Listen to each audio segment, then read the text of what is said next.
आज हम आपको बताएंगे कि डाक कांवर क्या होती है और डाक कांवर किस प्रकार दूसरे कांवर यात्राओं से अलग है। लेकिन अगर अभी तक आपने हमारे चैनल को सब्सक्राइब नहीं किया है तो अभी हमारे चैनल को सब्सक्राइब कर लें ताकि इसी प्रकार की इन्फॉर्मेटिव वीडियो हम आपके लिए लेकर आते रहें।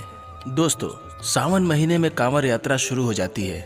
कांवर यात्रा कई प्रकार की होती है जिसमें सबसे कठिन होती है डाक कांवर। डाक कांवर में कांवरिया को बिना रुके दौड़कर ये यात्रा पूरी करनी होती है। डाक कांवर में कई कांवरिया एक समूह में यात्रा करते हैं। एक समय में एक कांवरिया जल लेकर दौड़ता है और आगे जाकर दूसरे कांवरिया को थमा देता है। वहां से दूसरा कांवरिया दौड़ लगाता है और तीसरे कांवरिया को जल देता है। पहला कांवरिया किसी वाहन पर बैठकर आगे जाता है और दूसरे कांवरिया की प्रतीक्षा करता है। इस प्रकार क्रम में बिना रुके दौड़ते हुए डाक कांवर की यात्रा पूरी की जाती है। अगर किसी वजह से दौड़ते समय किसी कांवरिया के हाथ से जल छूटकर जमीन पर गिर जाए तो ये यात्रा खंडित मानी जाएगी और उन्हें फिर से पवित्र जल को गंगा नदी या किसी पवित्र नदी से भर के अपनी यात्रा फिर से शुरू करनी पड़ेगी।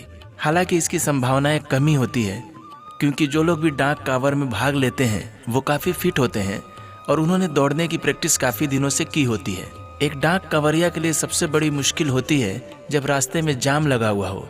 ऐसी स्थिति में वो कोशिश करते हैं कि किनारे से जैसे तैसे आगे बढ़ते रहें, दौड़ते रहें ताकि उनके कदम ना रुके। चूँकि डाक कांवरिया में कई लोगों का समूह एक साथ में यात्रा करता है, इसलिए अगर किसी वजह से कोई एक डाक कांवरिया बीमार पड़ जाए या फिर उसके साथ कोई दुर्घटना हो जाए तो भी यात्रा पूरी हो जाती है, क्योंकि इसमें कई सारे कांवरिया एक साथ में दौड़ रहे होते हैं। लेकिन डाक कांवर में भाग लेने के लिए शरीर से चुस्त दुरुस्त और दौड़ने की प्रतिभा का होना जरूरी होता है। चूँकि डाक कांवर की यात्रा काफ़ी कठिन होती है, इसके लिए प्रशासन इनके लिए विशेष इंतजाम करता है। प्रशासन ये हमेशा कोशिश करता है कि रास्ते में किसी प्रकार का जाम ना लगे ताकि डाक कांवरिया बिना रुके दौड़ते हुए अपनी यात्रा पूरी कर सकें। मंदिरों में जहां जल चढ़ाने की व्यवस्था होती है वहां पर भी डाक कांवरिया के लिए एक अलग से लाइन बनाई जाती है ताकि जब भी कोई डाक कांवरिया आए तो वो बिना रुके तेजी से जाकर जल चढ़ा सके और अपनी यात्रा को पूरा कर सके। कांवर यात्रा के दौरान मांस मदिरा किसी भी प्रकार का नशा वर्जित होता है, साथ ही साथ मल मूत्र त्याग करना भी वर्जित होता है।